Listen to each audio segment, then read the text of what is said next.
আসসালামু আলাইকুম। আমি এই যে কিছু কথা কইবার চাই, এই যে ফুটবল খেলা লইয়া ফুটবল লইয়া আমি কিছু কথা কইবার চাই। যে ফুটবলটা আবিষ্কার কোত্থেকে হইল?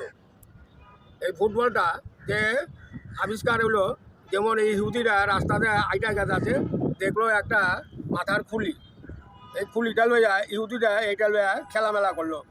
পরে লাঠি দেয়, ও দেয় ওর কাছে, ওর দেয় ওর কাছে, এই লাইতে তখন এই যে ফুটবলটা আবিষ্কার হইল। আর এই ফুটবল লইয়া আমরা মুসলমান হইয়া আমরা এইটা লইয়া খেলামেলা করে আছি। কিন্তু একবার বাঙালি মুসলমান একবার মইরা দেখুক যে কী রকম পরিণাম হয়। এই মাথাটা আসলে ওই খুলিটা ছিল এক মুসলমানের। ইহুদিরা তখন ওই জায়গায় যুদ্ধ জিতছে। ওই ইহুদিরা এই মাথা লইয়া এই খেলামেলা করছে, আর আমরা এইটা লইয়া আমরা খেলামেলা করে আছি। তাহলে কীরকম পরিণাম হইব? এইটা আমি বললাম, আল্লাহ যাচাই করে দেখুক বৈজ্ঞানিকরা যেটা ঠিক না ঠিক।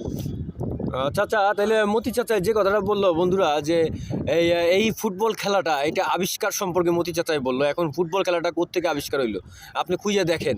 মতি চাচা যেটা বললো যে একটা মাথার খুলি, কয়েকজন ইহুদি মিলে হাঁটতেছিল, একটা মাথার খুলি পাইলো, ওরা ওইটারে লাইত্তি করলো একে অপরের পায়ে পায়ে। তো তখন তারা সেই থেকেই কিন্তু এই ফুটবল খেলাটা আবিষ্কার হইলো।